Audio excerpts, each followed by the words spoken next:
Dear colleagues, during the last ESC Congress in Madrid, we had the editorial board meeting of the European Heart Journal. During the meeting, I had the opportunity to highlight the successful story of the journal in the past 5 years in achieving our mission, the reduction of cardiovascular burden. At the end of the meeting, I announced with emotion a lecture delivered by Professor Eugene Brauwald from Boston entitled The Birth of TIMI Group, which spans from his fellowship until the present. Do not miss this seminal lecture which covers 70 years of cardiovascular medicine. Professor Brauwald received a prolonged standing ovation at the end of this wonderful lecture. Good evening, and thank you, Filippo, for your generous introduction.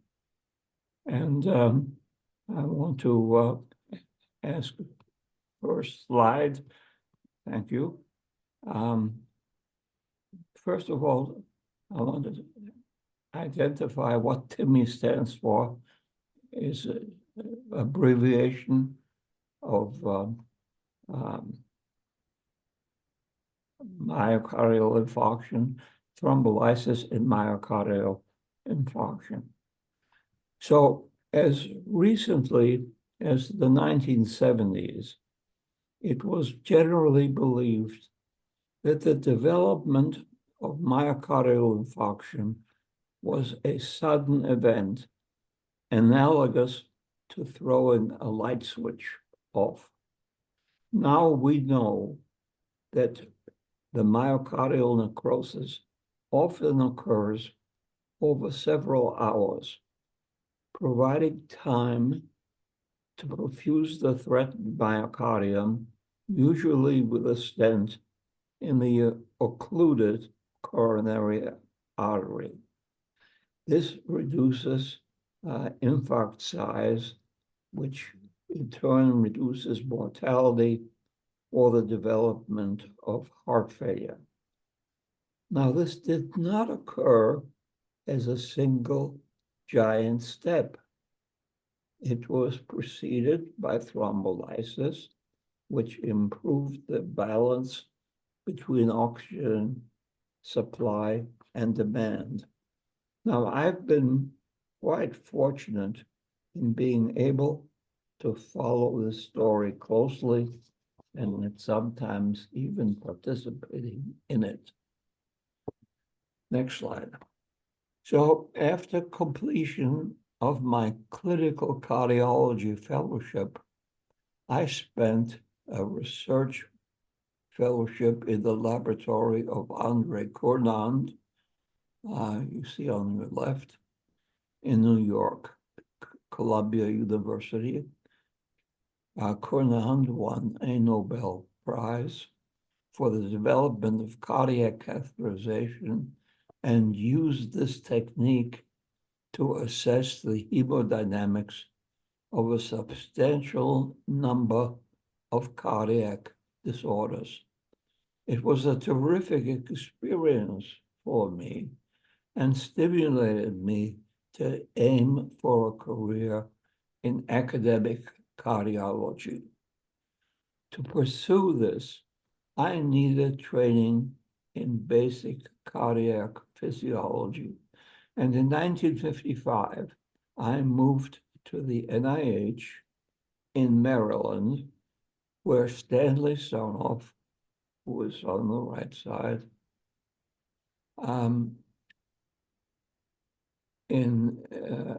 he was a brilliant scientist and was building a large new laboratory of cardiovascular physiology in the recently opened National Heart Institute.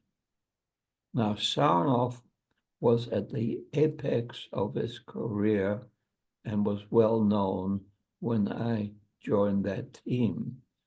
Since he was my mentor, he could be called the grandfather of TIMI. Next. The primary goal of this new laboratory was straightforward. It was to determine the oxygen supply, that is coronary blood flow, and the oxygen demand, MVO2, of a working dog heart. However, it was technically quite challenging.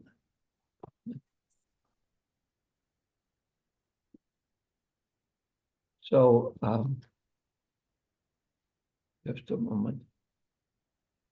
Okay. So it involved an isolated heart, which remained in the chest, but was provided continuously with fresh blood from a second dog labeled SD at the left. In this preparation, it was possible to control preload and afterload independently,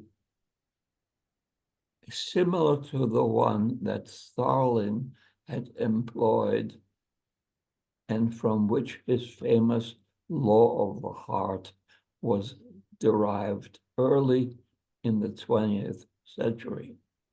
However, our preparation also controlled heart rate and measured coronary blood flow continuously, which when it was combined with coronary arteriovenous oxygen difference, allowed calculation of myocardial oxygen consumption. Next. This photo was taken in 1956. It shows Sarnoff, a technician, and technician in the background, and me isolating a heart. Sarnoff was a great physiologic surgeon and an excellent mentor. Now, the major results of these studies were published back to back in the American Journal of Physiology in 1958. One paper was entitled Hemodynamic Determinants of Oxygen Consumption of the Heart. The second dealt with how systolic arterial pressure and cardiac output affect the relationship between myocardial oxygen consumption and coronary blood flow.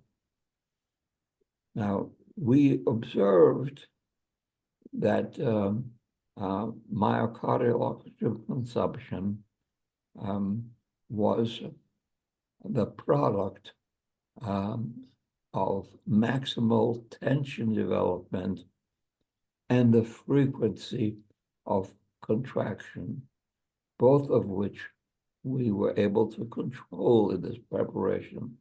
We dubbed this the tension time index, TTI. 10 years later, and still at the NIH, I have my own laboratory. I returned to this field and with colleagues observed that myocardial contractility was a third important determinant of myocardial oxygen consumption.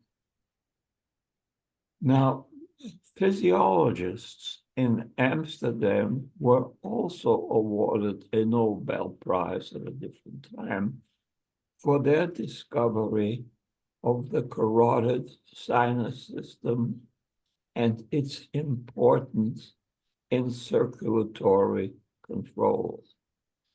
They showed that activation of carotid sinus by raising the blood pressure reflexly reduced arterial pressure. Subsequently, it was observed that it also reduces heart rate and myocardial contractility. This slide came from a lecture I gave in 1967 at the University of Rochester in New York.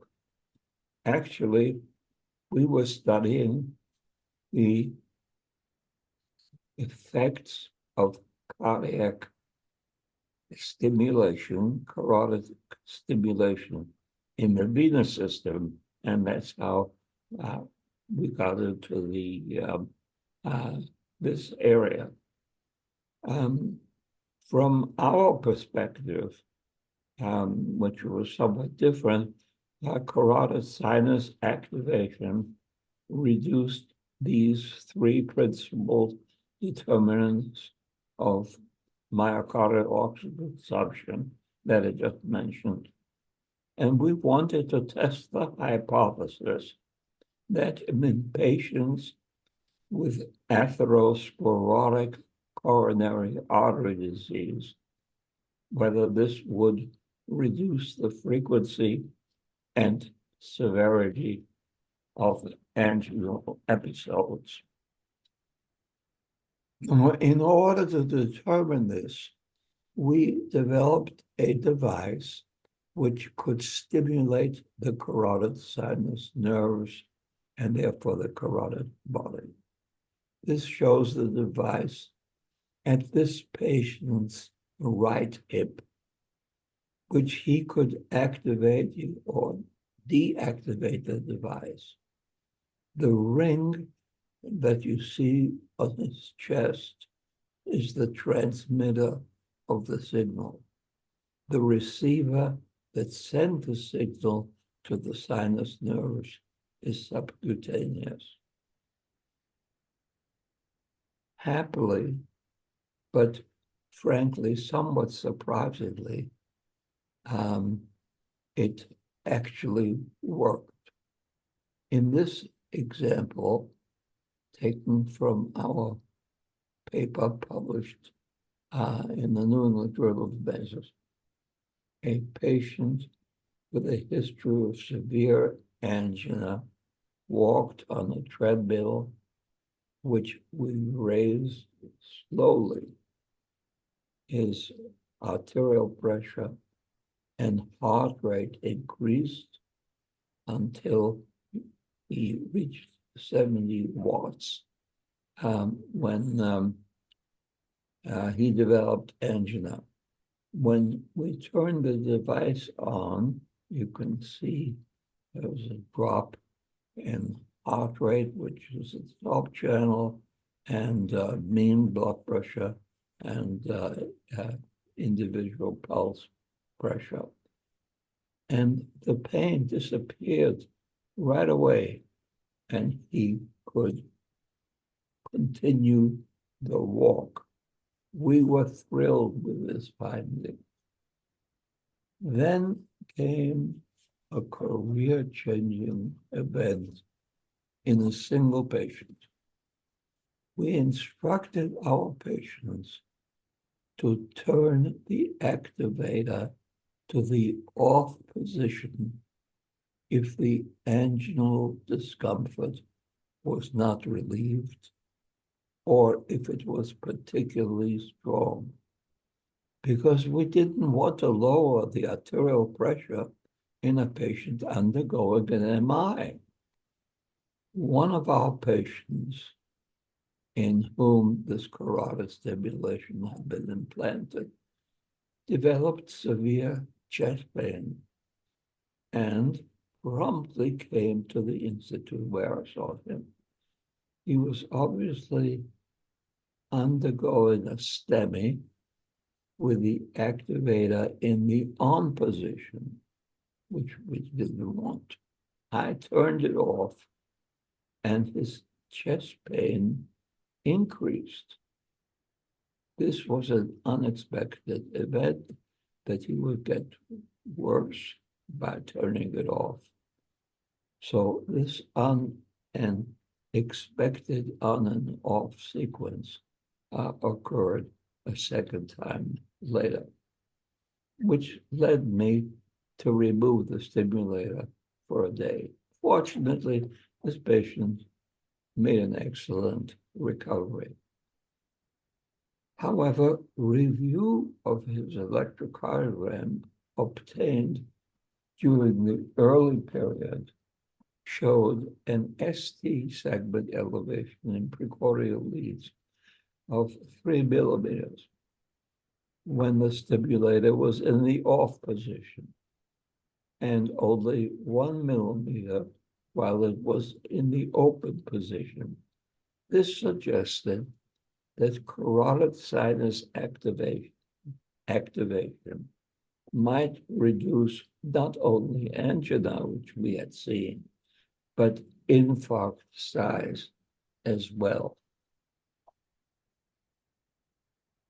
Well, this sent us back to the dog lab, and we occluded the left anterior descending coronary artery and measured the subsequent myocardial infarct by one colleague who was a pathologist, which was significantly reduced with early reperfusion or with large doses of intravenous beta blockers, or with a combination of glucose, insulin, and potassium. Peter Marocco, the first author, was an outstanding senior fellow who came to us from Poland.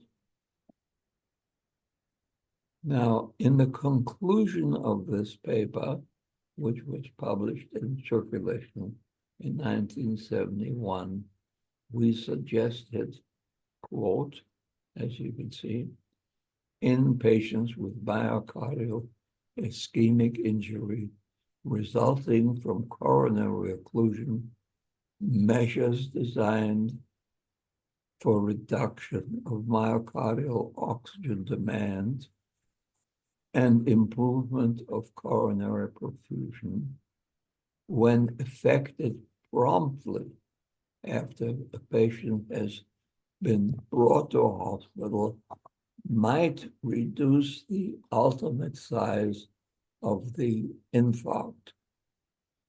Infarct size reduction had not been discussed very much. Now, that was 1971. 1978, the concept of early reperfusion was developed by Eugene Brauwald, who at that time was director of the Moscow Heart Institute. This is an iconic figure on a patient with STEMI, published in 1978. It showed, as you can see in the left panel, a totally occluded right coronary artery. And in the right panel, you can see the patency of this vessel after infusion of streptokinase directly into the occluded vessel, as shown on the right-hand side. The coronary artery is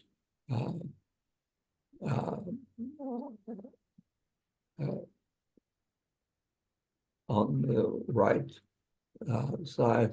It's a terrible artery with many changes. Well, reperfusion appeared to be a new treatment of acute myocardial infarction, which was applied in a number of hospitals in appropriate patients. Now, we used intracoronary thallium imaging and showed myocardial salvage. And we established then with intracoronary streptokinase an actual salvage of myocardium in patients with acute myocardial infarction.